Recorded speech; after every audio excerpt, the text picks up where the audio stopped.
एक सिम्पलचा रूल आहे. तुमचे प्लॅन, तुमचे सेटअप्स, तुमचे एक्झिट प्लॅन्स ह्याला जो फॉलो करतो तोच याच्यातनं चांगल्यातला चांगला पैसा कमावताना तिथे दिसतो.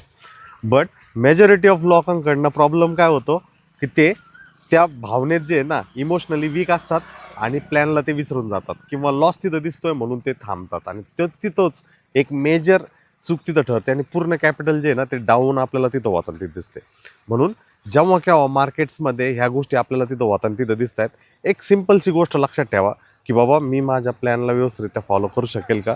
जर फॉलो करतोय तर ॲटोमॅटिकली त्यातनं मला माझ्या बेसिसचा जो मी प्रिडिक्ट केलेला आउटकम आहे तो बघा. कारण चने फुटानेवाले जे मूव जे आहेत, चने फुटवणेवाले जे पॉईंट जे आहेत ते लोक पकडतायत तरीसुद्धा 93% लोक जे आहेत ते लॉसमध्ये. मग चने फुटाण्याच्या मूव्स तुम्हाला पकडायचे नाही आहेत, तुम्हाला मोठ्या मूव्स पकडायचे जिथं कमीत कमी 5x to 10x चे मूव्ह जी ती तुमची कॅप्चर झाली पाहिजे.